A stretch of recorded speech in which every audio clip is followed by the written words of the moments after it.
Hey, I'm Mikey from Segway of Ontario, and today I'll be showing you how to set up the Ninebot F2 Pro.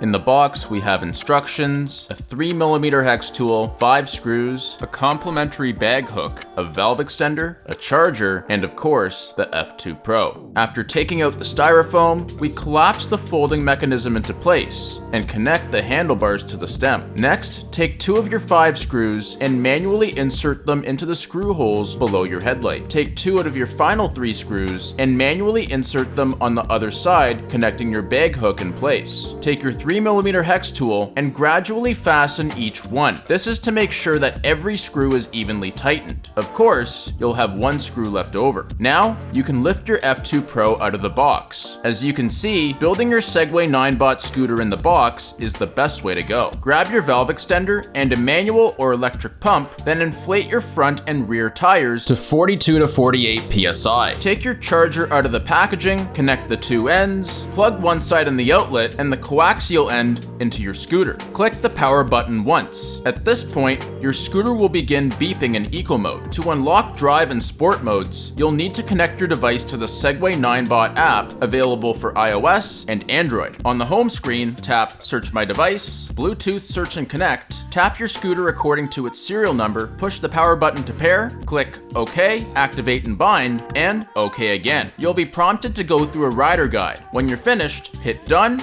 Done again, and click OK. If your device prompts you to download new firmware, you can find that under Tasks for Beginners. Do not exit the app until firmware has finished installing. At this point, you should be able to access Eco, Drive, and Sport modes. Double tap the power button to check. And lastly, to set up Apple FindMy, go to Settings, Segway-Ninebot Lab, tap Locating Vehicle, click Disable to enable, tap Agree, and click Set. From here, the Segway-Ninebot app will open the Apple FindMy app automatically. Add item at the bottom, click Other Supported Item, and after it locates your device, tap Connect. From there, name your item. Tap Continue, Continue, and then Agree. Just wait a few moments, then click Finish at the bottom of your screen. And that's how you set up your Ninebot F2 Pro. Don't forget to smash that subscribe button. I'm Mikey from Segway of Ontario, and we'll see you on the trails.